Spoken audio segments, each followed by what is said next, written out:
Okay. All right. Trent Horn, thank you so much for coming on to my show. It's we've known each other for a little over a year now, I think, a year and a half, something like that. And like, I guess this is our first time actually like doing something like officially together on camera. I'm pumped. I'm excited that you're here, and yeah, I'm just excited to chat. So yeah, well, awesome. So yeah, so here we are. We're at the Catholic Answers conference. It's great. This is the first time I got to meet like Chris Check. And did you know that he and his brother were like amazing basketball stars back in high school? I didn't know that. Yeah, I know Chris is in the Marines, so it wouldn't surprise me he's athletic. Yeah, no, it turns out those checks do bounce. Oh, no. Oh, no. Okay, so anyway, sorry, that was my one dumb joke. Okay. So, okay, but anyway, you've got a new book out, Confusion in the Kingdom, and I'll just go ahead and see if hopefully that focus is okay. I picked it up here at the conference and tried to read as much of it as I could, because I overheard somebody saying like you've done interviews before and it's painfully obvious that they haven't read it. Yes. So usually it's questions like, what was your favorite part of the book? Why did you write the book? Tell us about the book. Right. So yeah, I don't mind if people want to ask me things about that, but it's always fun to engage people who've engaged the material. Right. Yeah. So it looks like you've kind of got it set up in two different parts, and one seems to be mostly focused on like sexual morality and transgender issues and stuff like that. Yeah. And then the back half of the book is going to be more of like the theological thing. So I guess we'll just dive right into, I guess, the more controversial and relevant one. Yeah. So the Universal Christ chapter. So I know you've done a video on Father Richard Rohr and his theology, and recently Pope Francis has said some things that I mean, a reasonable person would hear those statements and think like, wow, that sounds like religious indifferentism. So, yeah,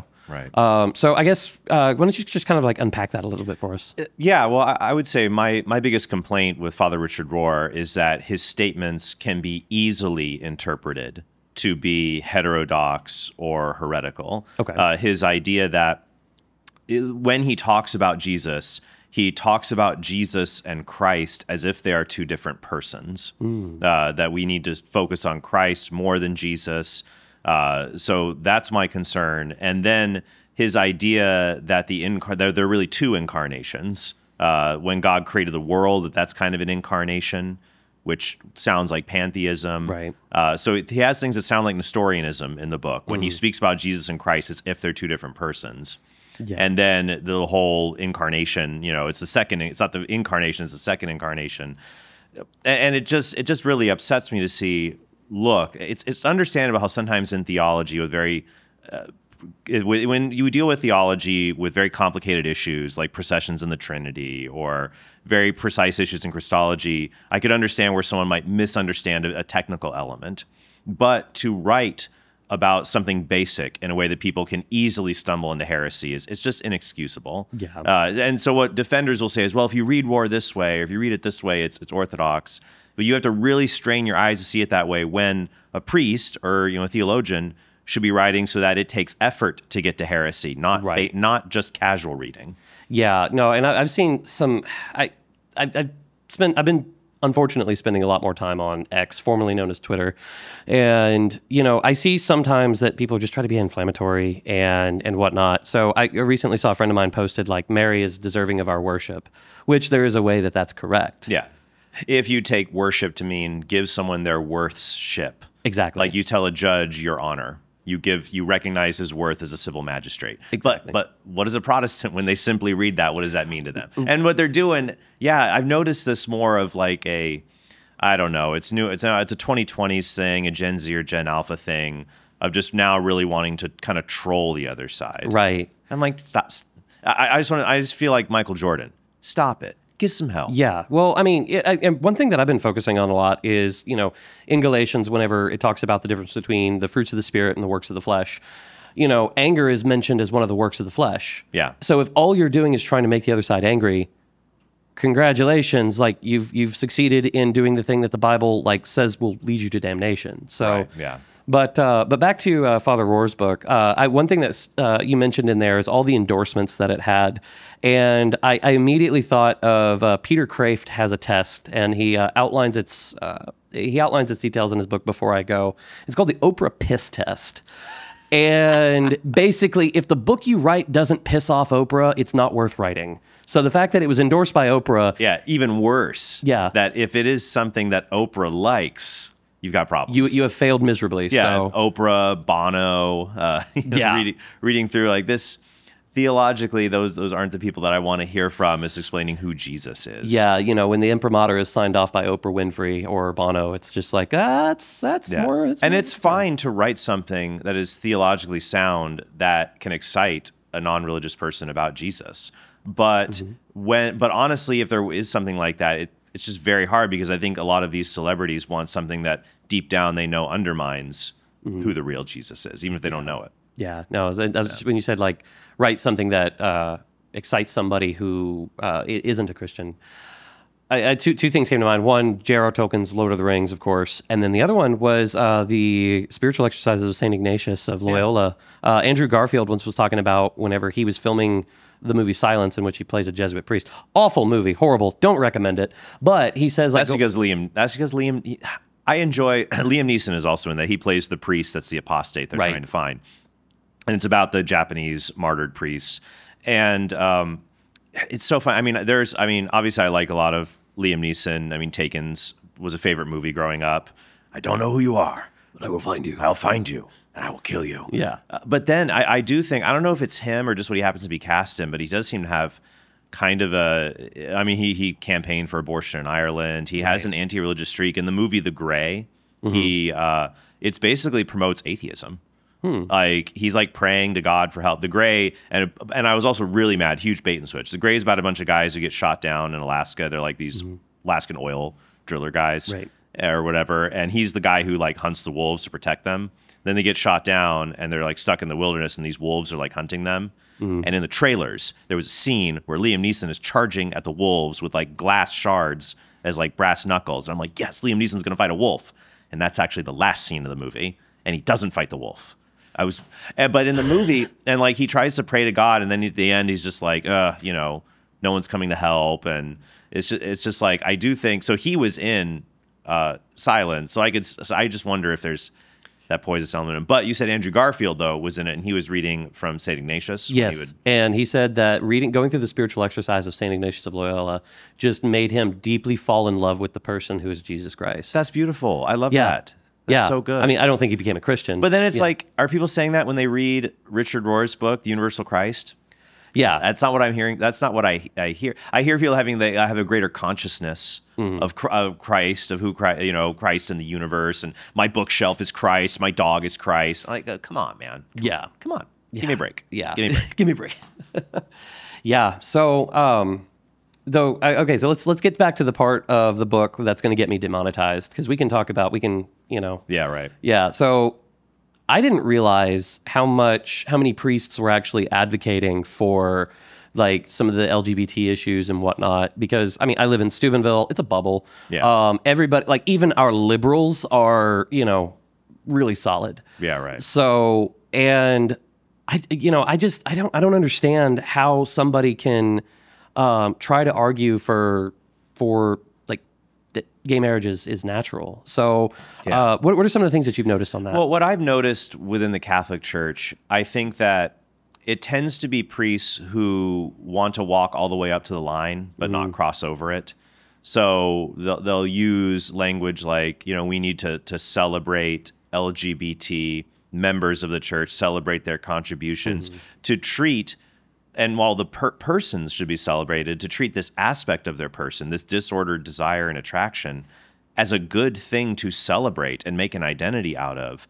That's just one step away. So, well, if it's such a good thing, then why don't we allow it to be lived out? And they're always like making these excuses about the church's teaching as if it's like something the manager said. And it's like, I really wish I could help you get this, but my manager just won't let me. The manager. Right. And I feel like that's how they kind of treat the bishops and just the official magisterial teaching on a lot of this. Like, I wish I could help you, but my crotchety manager won't let me. Yeah. Just like, come on, just be I at least respect the priests who will flat out say the church is wrong on same-sex marriage and needs to change. At least they're forthright. Right. But the ones that say, obviously marriage, the church, they'll say things like the church now teaches marriage is between a man and a woman, or the church does not allow for this. They use language. You notice this in Father Martin's American Magazine piece. He uses language he doesn't say like God says this is wrong or that it's sinful. He just uses language like the church doesn't allow or the church prohibits, which gives him an escape valve. Like, well, maybe one day the church will allow it. Yeah. So I've noticed that in his writing. Yeah. Another thing that I learned from your book is I did not realize that the church hasn't actually like put out guidelines on the use of preferred pronouns and whatnot, like officially. Yeah. Although my intuition says like, if you are clearly a man, I'm not going to call you she. Yeah. And because I feel like that's just being dishonest. That's lying. So I have to read this line because if any shot of demonetization or monetization is gone now. So when I speak about transgender issues, people online sometimes refer to me as Mrs. Horn in order to get a rise out of me. But unlike some individuals who identify as transgender, I don't explode into a fit of rage when I'm misgendered. My identity as a man isn't a fictitious construct whose existence depends on me convincing, or when that fails, threatening others to accept it. So it's ma'am. It's ma'am. So you kind of have this reputation of being a normie Catholic. But I would think, I don't know what else I have to do to. I guess I don't. I think it's because I don't use parlance like it's fake and gay, GHEY. Right. I don't know. But now I feel like if I use it, that'd just be cliche. Like even that's becoming passe. But I mean, I feel like I denounce these kinds of disordered identities and attractions with very strong language. And my point there is, people, and they've done this to me. They'll say like, okay, Mrs. Horn. I'm like, that's not going to make me mad because I have abundant evidence I'm a man. Right. Abundant, incontrovertible evidence. That's why I don't require other people for that identity, their affirmation. Well, and like one thing that I've kind of learned actually managing your comments was that like accusations don't need to be responded to because it's just like, you're just trying to do this. It's like, no, that's just not the case. Nope. Prove it. Why? You're not a court. Like it's exactly. Yeah. So, but with all this confusion that's going on, sometimes recently there was I can't remember her name, but she announced that she's leaving Eastern Orthodoxy and she's becoming Catholic. And I just, the comments were exactly what you would expect they would be in there. And one of the comments that really stood out to me was, why would you become Catholic? They have priests that preach this stuff. So I guess, how does this confusion not just invalidate Catholicism? Why is Catholicism still not only a viable option, but the viable option? Right, because you don't judge a religion based on the worst conduct of some of its members. You judge it based on its teachings. And also you have to say, can this criticism be leveled against you? When you look at Orthodoxy, I have relatives who are Orthodox. I have relatives that are very pro-LGBT who are Orthodox, and there are liberal elements of that within the Orthodox Church. So it's not like it's just an unknown thing there either. So I think that because there's not as many Orthodox churches, it's kind of easier to maintain quality control, if you will. Sure. So it's like comparing the Eastern Orthodox. It'd be more a fair comparison to compare that to like the TLM communities, for example. Right. When the Latin Mass was the norm and it was universal, it was much more common to find liturgical abuse, for example. Of course. But, you could find priests. People think liturgical abuse is just invented at Vatican II, but you had in the 1930s, you'd have priests who were mumbling their way through the Latin. Right. You would have there would be churches where there's liturgical abuse, but when it becomes something where it's this precious thing that we don't have a lot of it, the quality control ends up, becoming a lot. Whenever it comes to pre-Vatican II and how things were, I think of the show Father Ted, which is wildly blasphemous but equally entertaining. But there was one episode where he's just like, "Oh, I have to say mass," and the camera stays in the sacristy the entire time. He goes out, and then you just hear, "Amen." And then like he's done. Yeah, and, right. I've heard so many people talk about like, everybody who's talking about the glory of the church pre-Vatican II and how there were no problems clearly has never experienced a 20-minute low mass mumbled out by an Irish priest. Right. And that's not saying it's the norm, but it's saying just like I would say that these things, like when I go to Catholic parishes, seeing what I describe in this book, that is not the norm. Right. It's in general, just average priests. Maybe they're a little liberal in some things they say, but they're not beyond the pale. If anything, the problem is more they're lacking in not saying what ought to be said, instead of saying what shouldn't be said. They keep things very beige, for example. That'd be the typical thing I see. Not that they're spouting, liberal heresy or something like that. Right. But I would say, look, what does the church teach? And this same kind of line of thinking, go back to the Old Testament. People don't leave to go worship Baal or become a Stoic philosopher because the kingdom of Israel or the people of Israel before it was a kingdom. They had their own problems. That's all through the Old Testament. Read the First and Second Kings and Chronicles. Or read Judges. Yeah, oh my gosh. Read the book of Judges. God picked those leaders, and a lot of that, Samson, Gideon, what was going on with some of those picks? Yeah, no, it's just, I've heard the general rule of thumb, if you read it in Judges, you probably shouldn't do it. Yeah. But all right, so what's the way forward here? Because there's a lot of confusion. Sometimes it seems that the confusion's coming straight from Rome. I personally have known some people who have, abandoned the faith entirely, gone Eastern Orthodox. So, these are priests who hold an office in the church, and you and I, we don't hold an office at all. Right. So, I guess what's our role in this, and what's the appropriate response? Well, I think our role is to be faithful Catholics, be faithful to what the church teaches. What the church teaches is larger than what any single priest teach.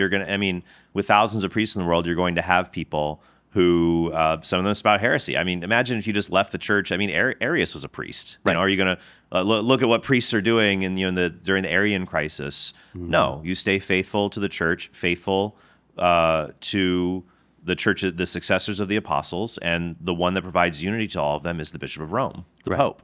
Yeah. And so to be successful there, that even if the Pope doesn't do the job as well as one would like, God has used people. You look in salvation history, look in the early church, God uses people in spite of their weaknesses to lead the church. And what I worry is that some people think, oh, well, I'll just go to this church, or I'll go to this communion, or I'll go to this or that. Eventually, I feel like that's a slippery slope. The same criticisms, and you say, oh, this is just all so confusing. I want to go here instead. Well, in Orthodoxy or in Protestantism, you can find things that are confusing amongst, which tradition is the one that's carried out among the Orthodox? There's severe disagreements about even matters of tradition there. Or you become Protestant. There's a lot of Protestants who will read the Bible and find the Bible incredibly confusing, and then they become atheists. So you're never going to find a life of living the faith where that's just completely free of confusion and difficulty. Rather, it's drawing close to the Lord in the sacrament, in His Word, in the teachings of the church. That is what provides us peace in the midst of confusing times. Yeah. No, I like to think of obedience. I guess as a military man, it's easy for me to process this because I had it beat into my head at Lackland Air Force Base in San Antonio. But, I think of saints like St. Joseph of Cupertino, St. Padre Pio, who, kind of suffered under injustices from their superiors. Right. And, I don't see any rebellion from them. I see they suffered in silence. And, I can't help but think remain faithful. It's our time to suffer. And I think the one cause for hope is I've got a few friends who are now priests, all, roughly my age. And these guys are some of the most solid priests that I've ever met. And here's what gives me hope. What gives me hope, though, is I feel like a lot of people became priests in the 70s and 80s, for example, frankly, who probably shouldn't. Mm-hmm. And I remember vocations directors from that time priests who said vocations directors back in the 70s would just tell young men, hey, being a priest is a cushy job. It's great benefits. It's a great lifestyle. It's not hard. Mm-hmm. And being a priest was, it was a respected part of society before 2002. And I'm just going to be honest here, controversial, based maybe. You see problems where people who have, the church has had to say, and Pope Francis has said this, that seminaries should not admit men who have deep-seated same-sex attraction. If you have that and you become a priest, you're always going to be kind of pulled more towards that heresy that wants to say there's nothing wrong with this. Right. And so I think that is motivating a lot of that. But here's the thing. Prior to 2002, and I picked that because of the abuse scandal. Prior to 2002, it was cool to be a priest. Mm-hmm. And it wasn't really cool to be gay. Right. If you think about in the 90s, for example, being gay was still the butt of many jokes in culture. Sure. Even 2002, it was in Spider-Man, cool outfit. Did your husband make it? Right. You could never say that today. You could never say that today. Yeah. But you could do that back then. So, especially in the 80s and 90s, mm-hmm. it was cool to be a priest. It was not cool. But if you struggle with your sexual identity, maybe you thought, well, I'm not going to get married. Maybe I can become a priest. I'm not saying that's every priest that came out of the 80s, but there were people like that. But now, after 2002, it is not cool to be a priest. Mm-hmm. It is not. You don't become a priest to be cool in a culture that says all priests are pedophiles. But it's cool in our culture to have an LGBT identity. Like Gen Z, every Gen Z, Gen Alpha, it's like each generation gets more and more want to identify. Bill Maher made fun of that on his show once, saying that like by 2050, everyone's going to be gay because everyone wants to identify with that because it's a hip thing. Right. It's hip in our culture. So now if you have that attraction and you want to be cool, you don't become a priest, you go on TikTok. Yeah. So what gives me hope is the people who do choose the priesthood now, they're doing it for all the right reasons, and they are very doctrinally sound. And that gives me a lot of hope what's coming forward in the future. Yeah. You know, one of my secrets to being funny is I will steal jokes from comedians that people have probably not heard of. Nice. Because I was about to make that point, and then while you're talking, it's like, oh, right. Because I've repeated that 2002 date before, and I'm like, oh, right, I got that from you. So... Did you steal it from people you don't think about, and then you forget where you stole it from, and then you... Yeah, well, so, no, before, off camera, we were talking about James Donald Forbes McCann, and whenever he was staying in Steubenville, we had their family over for dinner, and, our wives had gone off to do something, and we were watching the kids, and we were watching Bluey, and he said... the Bluey episode explaining cricket actually does a really good job of it. Oh. And I was this close to saying, I think cricket was invented just to annoy the people who invented cricket. And I stopped myself right before. It's like, that's his joke. Oh. I got that joke from him. I probably shouldn't say that. So we almost had something like that. Your sin will find you out. Yeah. So including the sin of joke theft. Yeah. All right. So, what do you have going on? Is there any topics that we didn't cover that you'd like to? No, I think we're good, and I'd recommend if you want to learn more, definitely pick up a copy of Confusion in the Kingdom. And assuming I do the right thing, that link will be in the description. So, So, what do you got coming up next? I'm just working on future book projects, dealing with salvation and Protestantism and the Church Fathers. And just always trying to come up with really interesting ideas for Council of Trent. So be on the lookout for those. Okay. Any fun debates coming up? No, none scheduled yet. Whoa. So I had a bunch kind of over summer, and now I'm in kind of a calm. So we'll just see if any others pop up. Cool. Okay. So just one last unrelated question. So for the viewer out there that's watching right now, what's the topic that you're not seeing getting enough attention that you wish people would be speaking more about? The topic that's not getting enough attention. In like the Catholic sphere? In general. Culture in general. Culture in general. I don't know. I did an episode recently about the childless cat lady thing, and I know some people just stopped at the Taylor Swift part and couldn't get past that. But I do think looking at the future of society and demographic winter, I do think like people will get so worked up about what will happen with climate change in 50 years. I'm thinking, what is going to happen when we look at a society that's turned the individual into the foundation rather than the family? What will society look like in 50 years if we continue for 50 or 60 years with the idea that society is founded in the individual rather than the family? That worries me about what the world will be like for my kids. Okay. Well, on that black pill, we are going to end it here. Trent, thank you so much for coming on. All right. Thanks for having me.